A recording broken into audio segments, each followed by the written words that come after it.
今天想介绍一款可以让你疯狂做菜的新游戏 Chef Life A Restaurant Simulator， 发行商是 Naked， 开发人员为 Cyanide Studio， 游戏起始版的基础售价为新台币498元。在今年3月9号的下午5点前，若你已取得该游戏本体，则还可以取得限时免费的 DLC。虽然本人未曾玩过其他料理模拟器，但 Chef Life 可说是彻底圆了我的为厨师职人梦，且不用亲身经历压力厨房。如果你跟我一样，不想进入实际极为忙碌的餐厅工作，只想享受做出各种料理的感觉，那不妨试试这支透过 Unity 引擎打造出的厨师模拟经营游戏。游戏资源繁中以及简中，你将可以在这款游戏内体验到从自家餐厅的空间规划到招牌菜色打造，或是采买以及实际料理、小伙伴培养等等。它在尽可能的条件下打造出了一个让你可以尽情展现手艺的做菜环境，甚至未来你还有机会在游戏里挑战米其林。大家好，我是九龙，平凡的人读不凡故事。Chef Life A Restaurant Simulator 是一支同时兼具做菜以及餐厅管理的模拟经营游戏。本作从玩家角度出发，至少有2种游玩模式可以选择。透过打开客人会不会催促你这选项来满足你追求更拟真厨房的企图心，或者干脆关闭这个设定，那你就能沉浸于一个人的做菜时光。理想上本来是上述那样，但在本作里，你的角色设定是餐厅主厨，可是却偶有被 NPC 挡到出菜的感觉。尤其正当你忙于一边赶工，一边却还要听着 NPC 碎碎念说他吃饱着没事干。本作的帮厨系统在游戏起始，你将取得第一位厨助兼自由，但在游戏前期不用太期待他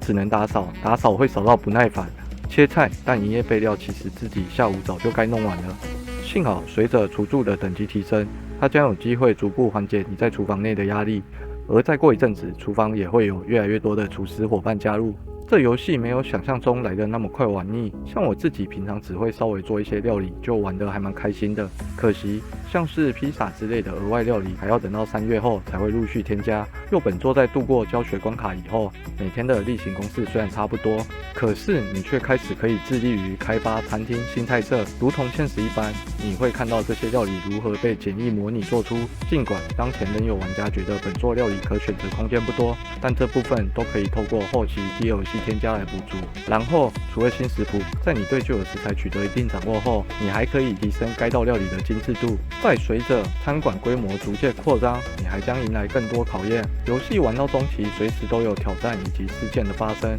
但我个人比较喜欢做出不同料理，所以没有很认真在经营相关元素。而在游戏里，你会经历一道菜端出前的所有事前工作，除了食材退冰没有，但应该没有人想体验到那么细。采买，你可以为自家餐馆选择不同原料供应商，它会影响的是外界对你家餐厅的社会观感，但不要一昧的追求最好的食材，因为你总得为餐厅营运成本负责。然后一样的食材在同一家供应商大宗购买，则进一步可享折扣。还有一点切身之痛，无论你想为自家餐厅做出什么特色变化，都请留待当天食材采购之后，因为倘若你优先把钱花完，那碗就会开天窗，仅能加急送件，用赊账的方式来补食材，同时还会残留一段时间的负面影响。采买之后，在营业前是你身为主厨可以自由运用的时间，你可以把食谱里新的菜色拿出来练习，事成以后再为它设计新的独家摆盘。当然，若想要有更好的摆盘呈现，那你就需要透过经营模式赚取游戏币去购买更适合的盛装器皿。至于 Chef Life 的主要经营方式便是，当你选出每日特餐后，竭力为当晚客人努力地烧出一手好菜，